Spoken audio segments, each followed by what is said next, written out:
Hollywood woke up heartbroken. The city of stars felt just a little dimmer, as news spread that one of its brightest lights, Diane Keaton, was gone. There was no warning, no long goodbye. Just a quiet silence that fell over an industry she helped define. Friends say her final weeks were spent in peace, surrounded by family. But what none of us knew was just how suddenly her health had declined. For a woman who lived her life in front of cameras, she chose to face her final chapter in private. In the months leading up to her passing, Diane Keaton's world grew quieter. Those closest to her noticed small changes: a little more time spent at home, fewer public appearances, and a gentle distance from the constant buzz of Hollywood. But she never spoke about what she was facing. Friends now say her health had declined very suddenly, a turn so unexpected that even some of her longtime collaborators were unaware anything was wrong. Only her immediate family knew, and they chose to keep it private, a decision that reflected everything about who Diane truly was: graceful, private, protective of her peace. Even in illness, she didn't want the spotlight. She wanted quiet, the kind that artists crave when the performance is finally over. When the Keaton family finally spoke, their words were simple but deeply moving. In a statement to People magazine, they wrote, "The Keaton family are very grateful for the extraordinary messages of love and support they have received these past few days on behalf of their beloved Diane." They confirmed that she passed away peacefully from pneumonia on October 11th, surrounded by those who loved her most. But what stood out wasn't the tragedy. It was the grace behind their message. They asked that anyone wishing to honor her memory do so not with flowers or headlines, but through kindness. She loved her animals, they said, and she was steadfast in her support of the unhoused community.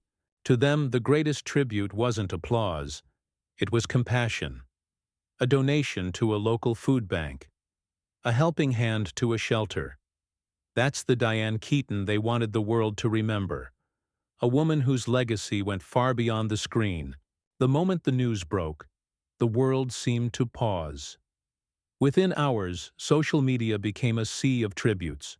Photos, movie clips, handwritten letters, and the kind of messages that come from people who truly felt they knew her.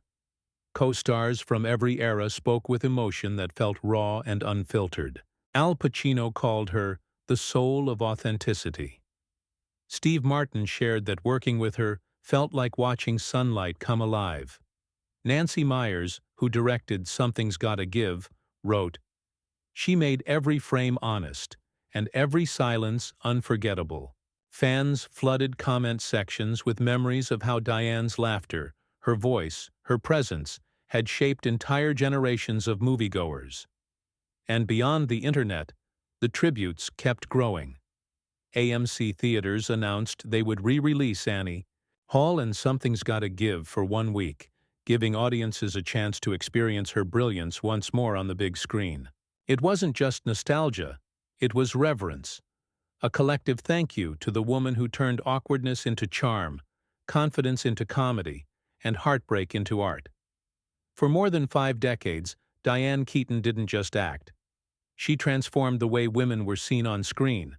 When Annie Hall hit theaters in 1977, she wasn't just playing a role. She was redefining one.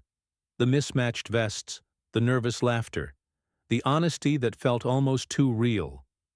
It wasn't acting. It was life itself. That performance won her an Oscar, but more importantly, it made millions of women feel seen for the first time. Imperfect, witty, strong, and uncertain all at once. In Reds, she showed her fire. A woman unafraid to chase ideals, to question power, to be both lover and revolutionary. Marvin's Room revealed her quiet depth, the kind of strength that comes not from control, but from care. And then Something's Gotta Give, her late career masterpiece, where she reminded everyone that romance, laughter, and vulnerability don't expire with age. Each role was different, yet they all carried a piece of Diane herself. Intelligence wrapped in warmth, chaos softened by compassion. Her characters made us laugh, think, and sometimes cry. But always, they made us feel. That was her true magic. Away from the bright lights and the red carpets, Diane Keaton found beauty in the ordinary. Her friends often said that while Hollywood saw her as a star, she saw herself as a curator of life, collecting old houses, forgotten stories, and moments most people walked right past. She had an eye for architecture and a deep love for restoration. To Diane, every cracked wall and weathered porch had a